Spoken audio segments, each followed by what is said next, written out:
Yo guys, Coach Theo here on Common Sense. My intro got a little messed up, so might as well take the opportunity to flex a little bit as I say hi to you guys. I want to get back to doing some more chalkboard lectures for you guys. In fact, I just got some new nice chalk crayons, but the chalkboard is over at my place and I'm stuck here for another day taking care of a dog. And I really wanted to record this video today, so today instead I'll have some footnotes by my side as I talk to you guys about how to go from beginner to jacked. So I've gotten some requests like this lately, mainly about like how do I go from skinny fat, like where do I start?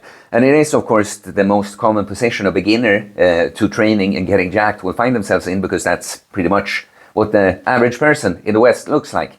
Under-muscled and a bit too much fat from an extended period of time with not too much exercise and probably not the best diet. However, we can broadly categorize the three types of people that are here into three categories, okay? So it's going to be skinny fat or skinny fat. All three are going to focus on training and diet. When they start, might be obvious, right? But there's going to be slightly different things you focus on. So we're going to start there, just talk about the differences and then go through everything you should think of as a beginner.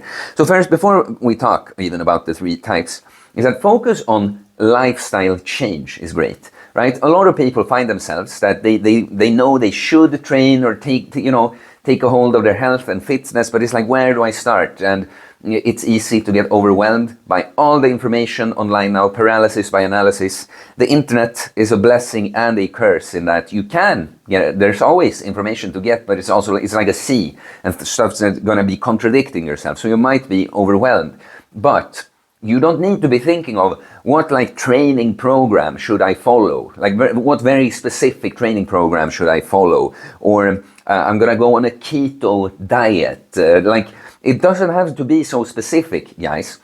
I'm saying this that I want you to be more serious, and you're gonna reach better results sooner the more serious and focused you are. But I'm just to make the point that a lot of people, like the average person that we say is kind of skinny fat, right? If they just got a decent training program, went to the gym like 2 or 3 times per week and apply progressive overload, and then just focus on improving their diet. Like, I'm going to eat healthier food and I'm going to make having protein with each meal a priority. For many people, just focusing on this lifestyle change without being super specific about, oh, this is my program, or this is the exact diet, or the amount of calories I do even. Better diet with protein focus and just strength training with progressive overload, that's going to take a lot of people quite far. So what you want to do is start with something, right? If you don't know what to do, well, you know something that would be an improvement for now. It's kind of like you start going to the gym and feel stuff out if you haven't been much in the gym, right? Eat better again, like without necessarily starting immediately counting calories or following a very specific diet. It's like intentionally eat better food, have better food at home, make protein a priority, right? Go on more walks, spend more time outside in the sun, go to bed earlier. It's like, it doesn't have to be super specific always. It's just like, and you're going to see it's a progression from your current lifestyle, right? And I always hammer down on, as long as you're in a state of progression, you're improving something somehow, that's going to take you extremely far, okay? But now let's talk about the three different types. So training a diet is going to be the main focus for everyone, but the skinny person that's actually like, they don't have too much muscle but also not so much fat, which would make it typically two reasons, right? That either you just have good appetite, so you've been like a chronic undereater, or you just actually have a naturally high metabolism, so that even when you've been eating quite a bit, your baseline is to be quite lean. Well, outside of the training that you're going to start doing, your main goal is going to be to eat more. And we're going to get to some things with like counting calories and stuff. You can, of course, do that. Like use a calculator to see what your maintenance is supposed to be and aim for a higher number in this case. But again, we're talking about lifestyle change. The important thing is going to be you have to eat more, right? And so what you are going to want to be looking for is to see that your lifts in the gym go up, but also that your body weight goes up. You could, of course, tell this with your eyes, but having a scale would be helpful. But what I'm saying is, whether you count calories or not, what has to happen is that you train and you improve your numbers in the gym, but also that you eat more so that you gain weight, right? And so then we have the skinny fat person. And look, it's kind of like the skinny fat and fat person, they're gonna do the same thing. It's just that the fat person can be more aggressive with their focus on weight loss, right? So your ability to, because you've heard about bulking and cutting, right? Oh, you bulk, you eat to put on muscle, and you cut, you're in a calorie deficit to cut fat. Yeah, generally, most people will want to pick one and focus on one at a time. But it's specifically beginners or more overweight people that are in a great position to do both. It's basically two factors that determines your ability to burn fat and put on muscle at the same time. And it is how adapted are you to weight training? Like how much have you trained? How much have you built? How much muscle have you built? And how much body fat are you carrying? So the more of a beginner your muscles are, or you are, but you know your muscles you haven't made many gains, and the more fat you are, the easier it's going to be to burn fat and put on muscle. So for the skinny fat person, there is somewhere in between. It's like, yeah, I need to lose some weight, some fat, but I should put on some muscle too. Well, it just makes sense to, because you're going to be able to, if you stay around your maintenance calories, around your maintenance, and you smash your workouts and you progressively overload them and eat enough protein, you know, you're going to be burning energy from your workouts and from building your body, adapting and building the muscle. So you're going to end up in a deficit anyway. So it's just that you don't really have to like cut aggressively, go in a big deficit, or bulk. You don't need to bulk to put on muscle. So it just makes sense to then be close to your maintenance, but if anything, slightly below, right? And then at some point, when you cut a bit of fat and build some muscle, you're gonna notice that it kind of stalls. Nothing is happening kind of either direction, and that's when you're gonna do I want to approach it now like the skinny person or the fat person? And so for the fat person, it is the same thing. You should still be getting into training and improving, well, your diet, of course, but your main focus is going to be weight loss. Like the skinny person's focus is going to be gains and putting on weight. The skinny fat, a little bit of both before they decide. And the fat person, the focus is going to be on losing weight before like even bulking or something. But you're going to be able to make progress like the skinny fat person because you have more fat, right? You can make up missing calories from the extra body fat easier. So you see what I mean? You're expected to make gains, progress with your training too. It's just that your focus should be on weight loss, that you get down quite lean first. And probably it's going to be, you're going to have a similar process as the skinny fat person. It's just that it's going to be in this position for a longer time. And then when you're like, okay, I am lean enough and nothing is really happening now. Do I want to get like really, really lean, or do I want to start bulking from this point, right? So, yeah, and so look, with the diet, again, because we're talking about lifestyle change, I'm mentioning like if you should be in a deficit or surplus, gaining weight or maintenance, but really also always think in the beginning that you're building habits and behaviors. So it's also like making this with having good food, eating real good food and focusing on protein. That's going to be a big part for everyone here, right? It's just the amounts and so your main focus when you start. But the point is that when you've gone through, well, no matter which type you are, you've gone through this now, it's going to be the same for everyone, right? So I put then that just learn to train, right? Like learn to train. I think a lot of us are like, we want to make progress immediately, and we think, oh, how can I, like I was like that. I want to do immediately, like even a squat when I've never done it. I just want to find the heaviest weight I can work with, you know. But the thing is, when I've never done a squat, it would have served me quite well, actually, to just find a decently heavy weight and work on my form. I knew enough to training. I will make gains from this even, not like pushing numbers so aggressively at the very start with these big compounds, right? Like it would, I can see looking back that it would have been a lot better for me to actually nail the form on some of these before starting to push. So I mean, learn to train as in get the habit of having your workouts, whether you're going to be at home or in the gym, you know, just get the habit of doing that. Practice your exercise form, right? make sure you can perform the exercises in a good way. So your technique, right? Your execution. And just full workout, start getting a hang of what a full workout is, what it should contain, what it feels like, you know. Train to failure. Like, you don't have to do this as a complete beginner. I'm just saying at some point you're going to have to be experimenting with that, both to find where your threshold is, what that feels like, but also to get that, you know, learn to train hard, basically. And I am, of course, a fan of training to failure in general.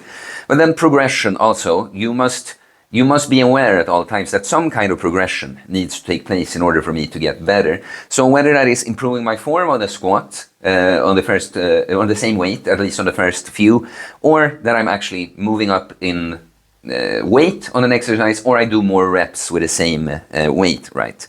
So you see what I mean? Get into training, but don't be so much necessarily at the start that I'm following a program super specific. Like, just get into the habit and learn. Get used to doing the thing, right?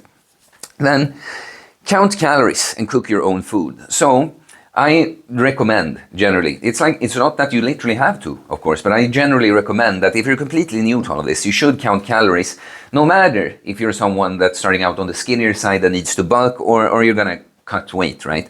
Because it's gonna give you a good idea. It kind of, when you do this, it's gonna force you to kind of learn what different foods you eat, what calories they contain, or macros they contain. So like, doing this for some amount of time that I do with clients, the idea is that in the end, you've learned so much that you can kind of do this intuitively, or think more in terms of like amounts of food than in measuring calories like that. But the second thing I also put is like, cook your own food. Doesn't matter who you are. It's much better to stay on point, both with the quality and quantity, if you cooked the majority of your food. And guys, I'm never gonna have the cooking videos, just, you know, like, freaking learn to cook. It's easy. It's like boiling some rice, frying some chicken or some beef patties or something. It's just not difficult. But guys, I do have a fitness diet 101 video that I'll be linking in the description. I won't talk so much about the details of the diet because I already have that one. But guys, you should be cooking more of your own food, and you should count calories at least for a bit to like get to know your body and its needs and the foods that you usually eat, right? So I put that compound exercises, multi-joint movements are going to be your friend as a beginner. Isolations we want to get to later. So what this means, many of you will know what a compound exercise is, right? A deadlift or a squat, a bench press, a barbell row, for instance. But also we have some movements that maybe don't necessarily qualify as a compound, but it's a multi-joint movement and not a pure isolation. So an example of this would be that, you know, a bicep curl, it's a single joint movement, it's just a bicep, it's an isolation completely. And we could maybe say that a weighted chin-up, when I move both in the shoulder joint and in the elbow joint, that's a compound because it's a heavy body weight exercise, multi-joint movement. However, a lat pull down that looks very similar is still a more stable exercise. You're sitting there, you're not hanging. So this is a multi-joint movement, but not necessarily a compound. And so these bigger movements where several muscles work synergistically, they're always going to be the most bang for your buck. It's just that when you want to take an advanced physique like FAR, you're going to have to do the fine-tuning with the isolations, like the compounds won't be enough. But when you start out, that's the great news, that everything is just ready to grow on you. So, you know, arm isolations, for instance, probably not necessary for most beginners, because if you do your like chin-ups or lat pull-downs and rows, you're using the arm flexors here. You're going to train your biceps, right?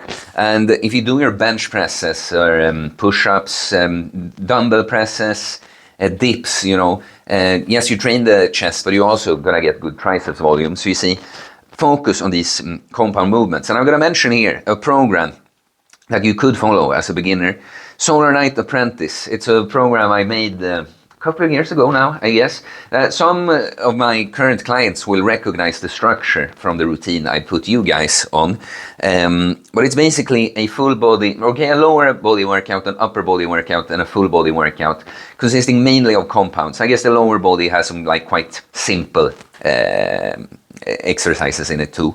But this kind of they are compound based and multi-joint movement based. These kinds of workouts is what you're gonna want to focus on at the start. And then it's tough to say exactly when, but you know, it's probably not going to be until half a year at least into the process when you want to isolate certain muscle groups at least. And if I just go through some exercises I think you could focus on at the start, right? Like I'll mention some isolations too, because it's not that you can't do them, but we will start off. So, you know, your deadlift and squat with a barbell is going to be amazing for you at the start. They are amazing exercises. A Romanian deadlift, amazing exercise too, that isolates the back of the posterior chain a bit more. So apart from barbell squats, like split squat variations, so just lunges, standing split squats or Bulgarian split squats, going to be great. Talking about the upper body, like bench presses, dumbbell presses at different angles to target different areas of the chest. Shoulder presses, also dumbbell barbell, lots for shoulders, obviously.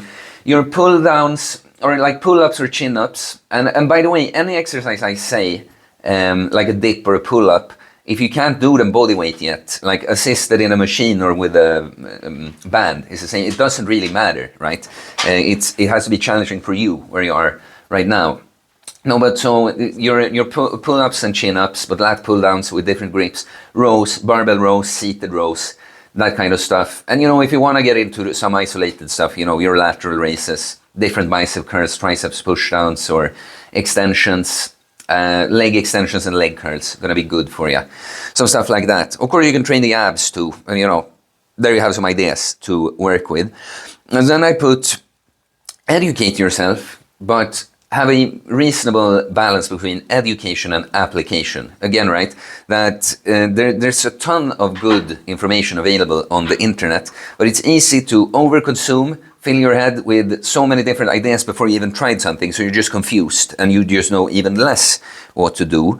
But it's good that you can get some ideas, right? So I want you to be studying training, right? Like this channel here is a general self-development channel. I'm telling you how to do it now, but I'm pretty much I'm also telling you where to go look for more about specifically training, right?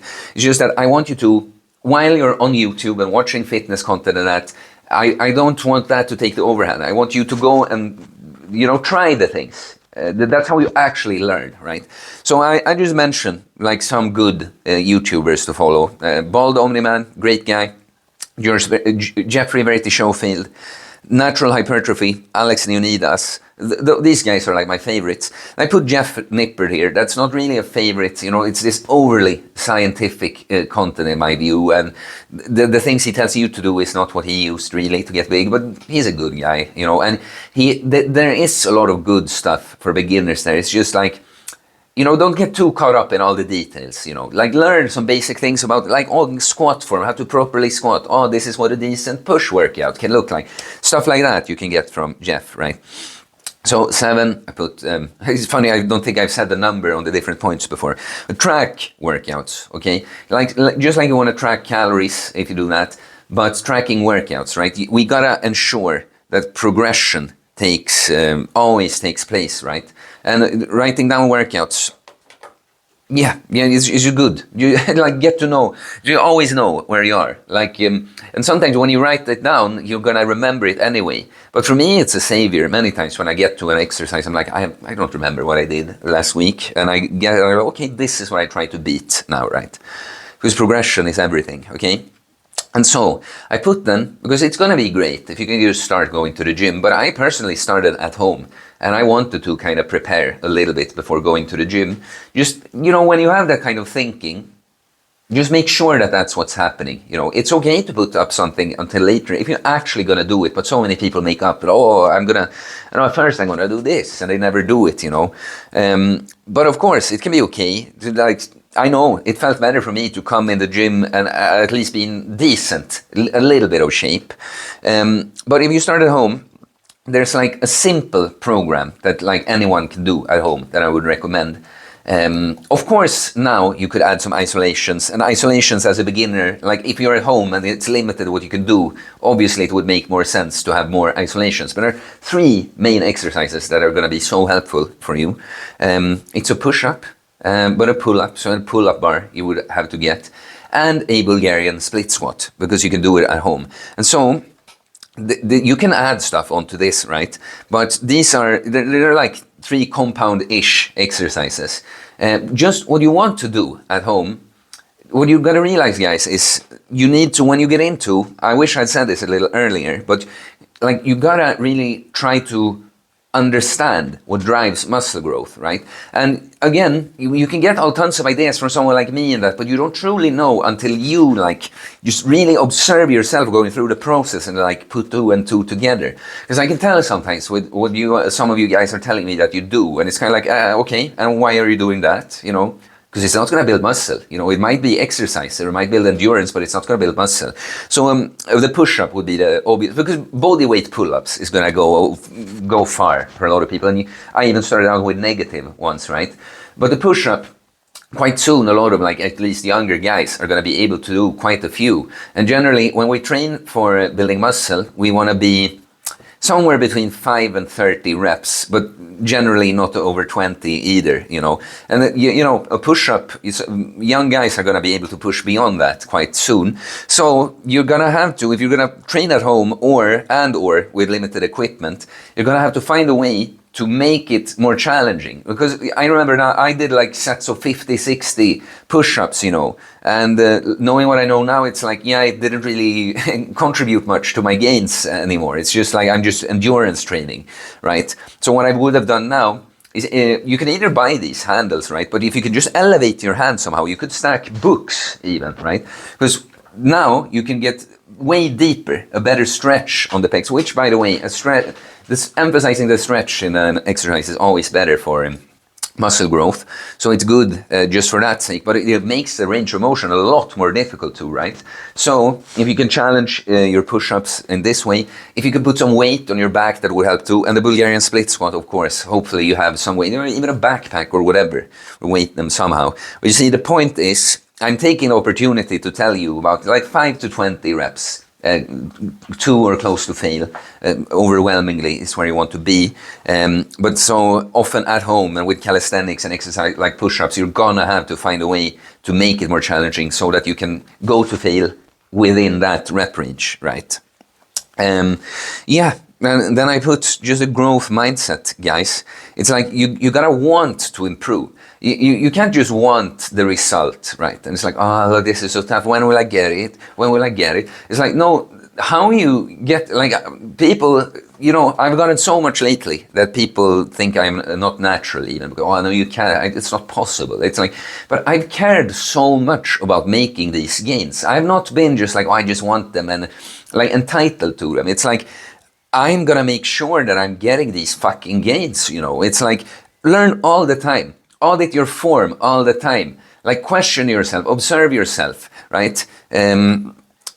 Identify weaknesses. I put it's actually good. It's great, actually. Like, during this process, identify weaknesses. I'll take a couple of examples, right?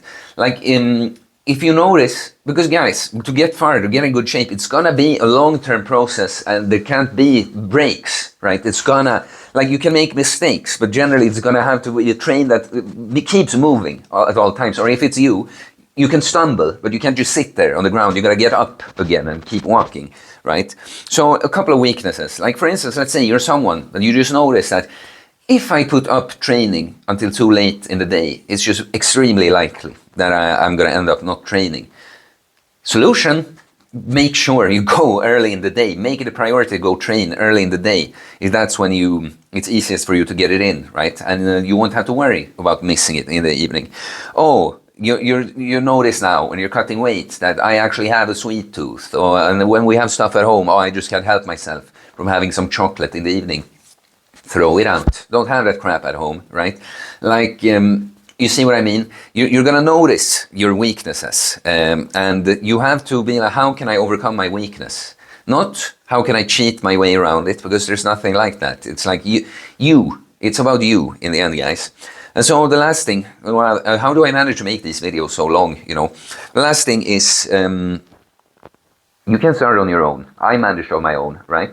But what I would have done differently is like if I knew I could have a good one, I would have used a personal trainer at the start, because it's like this, guys. It's always you that's gonna have to do the work in the end. But the like one shortcut there is within fitness, that's not really a shortcut. It's more like a shortcut past all the mistakes you could do, so that you get straight to a good plan, right? That's what the right personal trainer or coach can do. So that's the last thing I want to say here, guys. I do coaching, of course, but I also have a book that I very much have written in the form. I want it to feel as if there's a coach talking you through the entire process in the book. And I think anyone can have use for this, but especially so beginners, I think. So you can pick up my book if you feel like you're not quite ready for full-on coaching, or you can't quite afford it.